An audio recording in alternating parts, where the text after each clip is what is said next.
મારું નામ વેદ ભાવેશભાઈ ખાતરા છે। હું ત્યાં અમદાવાદમાં જ બીજે મેડિકલનો ફર્સ્ટ યરનો સ્ટુડન્ટ છું। જ્યારે પ્લેન ક્રેશ થયું ત્યારે હું પણ મેસ બિલ્ડિંગમાં જ જમતો હતો। એટલે ત્યાં સામે જોયું અચાનકથી ને આમ કાળું વાદળ સામે આવ્યું હોય એવું લાગ્યું અને બધું જ દેખાતું બંધ થઈ ગયું। અંદર બ્લાસ્ટ ચાલુ થઈ ગયા। અમે થોડાક લોકો હતા એ થોડુંક જ્યારે દેખાવાનું ચાલુ થયું ત્યારે બારી પાસે ગયા કૂદકો મારવા। ત્યાંથી કૂદકો મારવો યોગ્ય ન લાગ્યો એટલે પછી પાછા અમે અંદર આવ્યા અને ત્યાં સીડીએથી ભાગવાની ટ્રાય કરી।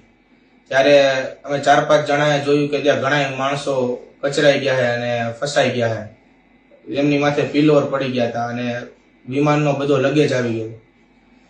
એટલે તેને બહાર કાઢવાની ટ્રાય કરી પણ અમારે 5 થી કઈ વસ્તુ ઉપડી નહીં અને એકને બચાવી ન શક્યા। ત્યાં પાછળ વધારે બ્લાસ્ટ થયું એટલે અમે 5 પછી ભાગીને બહાર આવતા રહ્યા।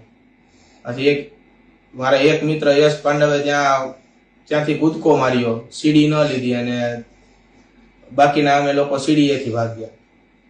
બહાર આવીને ત્યાં જોયું તો ખૂબ જ વધારે લોકો ભેગા થઈ ગયા હતા અને એમ્બ્યુલન્સને પણ જગ્યા નહોતી મળતી એટલે એ બધા લોકોને દૂર કર્યા અને અમને પણ હોસ્ટેલે લઈ ગયા।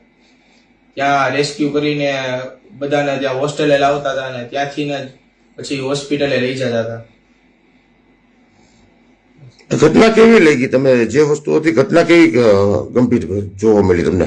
ઘટના તો હોલીવુડનું મૂવી જોયું હોય એવી લાગી। હમણાં ટૂંક સમય પહેલા 12 છે જે અમદાવાદથી લંડન જે ફ્લાઇટ જઈ હતી જેનું ક્રેશ થયેલું અને જે હોસ્ટેલની અંદર એ વિમાન અથડાયું તેની અંદર અમારા જ ગામના વેદ MBBSના ફર્સ્ટ યરની અંદર અભ્યાસ કરતા હતા અને ત્યારે જ આ ફ્લાઇટ ક્રેશ થયેલી અને એનો આબાદ બચાવ થયેલો છે જે બદલ અમે કુદરતનો ખૂબ ખૂબ આભાર માનીએ છીએ।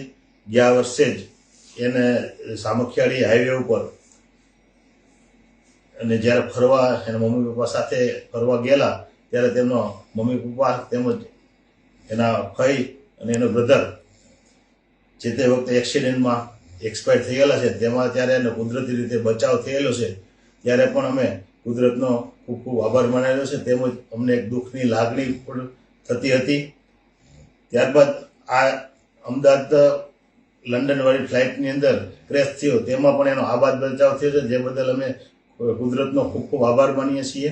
તેમજ આ દરેક ફ્લાઇટની અંદર એક્સપાયર થયેલા તેમને આત્માને શાંતિ આપે તેવી અમારા ગામ વતી તેમજ અમારા વતી અમે દુઃખની લાગણી અનુભવીએ છીએ।